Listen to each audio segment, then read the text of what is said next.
Alright, Flynn, so let's talk about you and your team just for a second before we get into the races there. So the family is actually based out of Narrogin. You live down here in Perth for work, but yeah, obviously there's a fair bit of work that goes on at home that maybe you can thank old Pops for.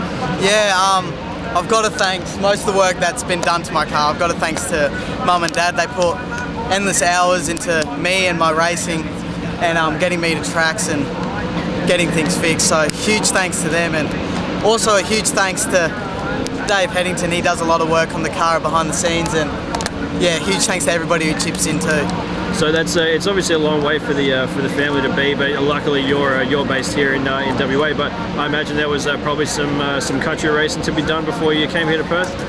Yeah, we did a few country series early on in the year, trying to run with this West Coast series for the Formula 500s, and we've had our ups and downs through the series, and the main part of this year is just learning. And we're here at the Motorplex tonight. We were here 2 weeks ago. And yeah, we're just here to cut some laps and have a good time. Build up your notebook, absolutely. So talk us through, so going out onto the track with no prep, no hot laps, you're literally strapping into the car and getting into your heat straight away. Is there any adjustment to be made, or do you feel like you go onto the track with the best car that you can have, or is it still a learning process? The car felt really good going onto the track. It was tricky to read to start with, trying to figure out where to run, and just sort of watched the front runners and saw that they moved up a bit and there was some grip down there, and I felt there wasn't much grip down the bottom. So yeah, I think the car feels pretty good. We'll see how it feels in this second heat. We've got to keep a good eye on that track. It's changing a fair bit. So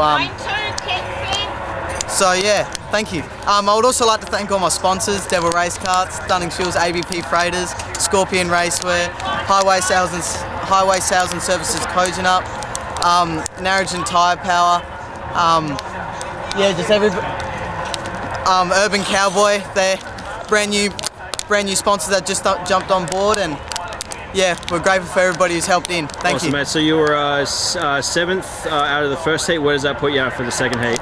For the second heat, we start 6th, so just try and move forward and try and drive smoothly. That's all we can hope for. All right, mate. We'll check in with you afterwards. All right, thank you. First time to talk to Chris Mitchell, all the way from Sunshine Coast, Queensland.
Good job. Worked hard, mate. There's not much we can do with it. Yeah, that was just all mine. Yeah, no, it's going to be because it's a track tonight. Yeah.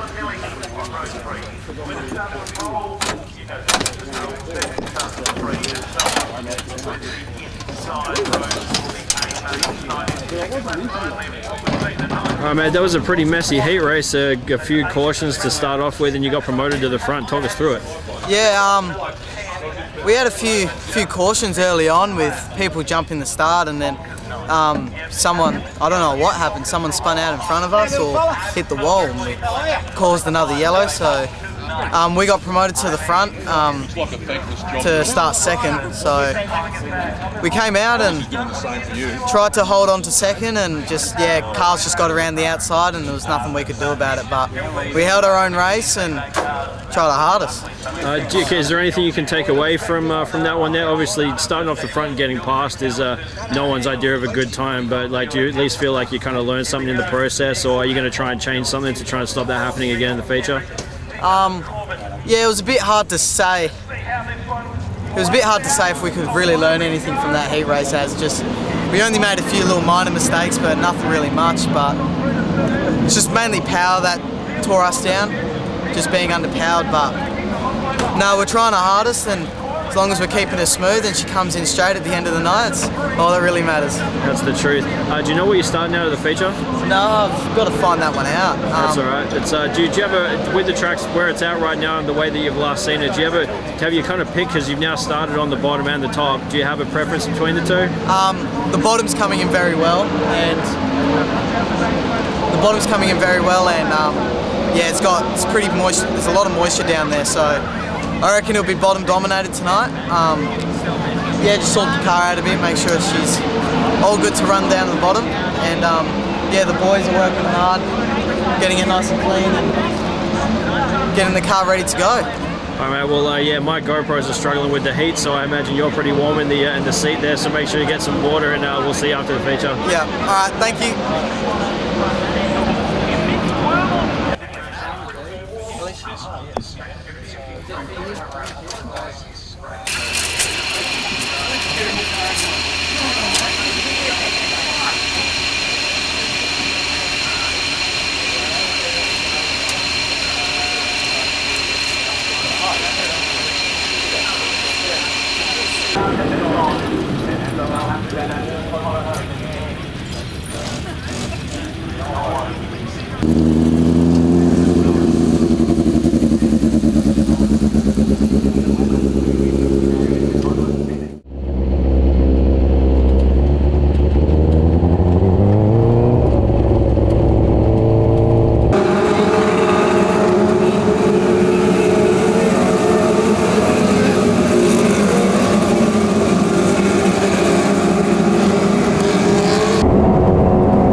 Alrighty, mate. A pretty quick feature there, over and done in the blink of an eye. So was it as quick for you as it was for the rest of us? Yeah, it was surprisingly quick. I didn't realise that it was over by the time I saw the white flag. Yeah, it just happened so quick, and yeah, it was quick. That's all I can say. And kind of talk us through it. What can you kind of remember as the highlights, and you know, kind of what was going through your head through all that? The main thing that I was mainly thinking is this track is quick, but I need to be as smooth as possible and just try and make sure I'm hitting my marks and not letting the speed overwhelm me. So yeah, it was a tricky track to try and make sure you're hitting your marks every time you race, every lap. So yeah, just that was the main thing going through my head, just to be smooth and just hit every lap and try and make sure you're hitting your marks. Now, not because it's a super important bit of information, but like you are only 18, I believe it is. I'm only 16. Yeah, 16. Okay, there you go. 16 in a very strong field with a lot of veteran drivers who have got who have been driving these cars for about as long as you've been alive. Is that something you're conscious of, or like do you have any kind of connection with the older drivers? Do you connect with them in any way, or are you just kind of doing your own thing? Yeah, no, I view the drivers as sort of a mentor, the elders. So when I'm racing, I try and watch what they're doing and see if I can sort of match and keep up with the faster drivers. And that's sort of what I gauge myself off, is just watching those older drivers who have been driving longer than me and just trying to make sure I can keep up with them. And it is tricky, but we're getting there. Absolutely. What's next for the team? Where are you off to next? We're back here tomorrow night for our second night of our West Coast series.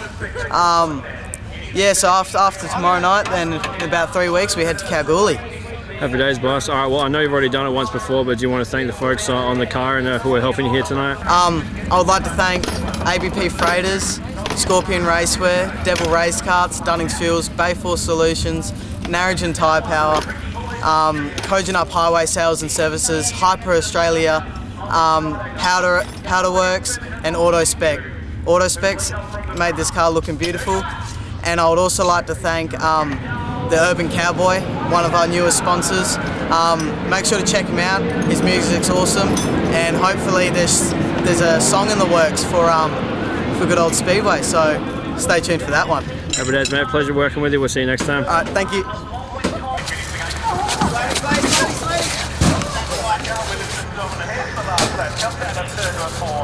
Down the main straight, there is the winning margin. First and second, seconds around, the crowd are happy. Let's go down to Chris for the presentation. Time to get into it, mate. Not anything, not really. Let everyone get back to an early 9 seconds. Come back and join us tomorrow.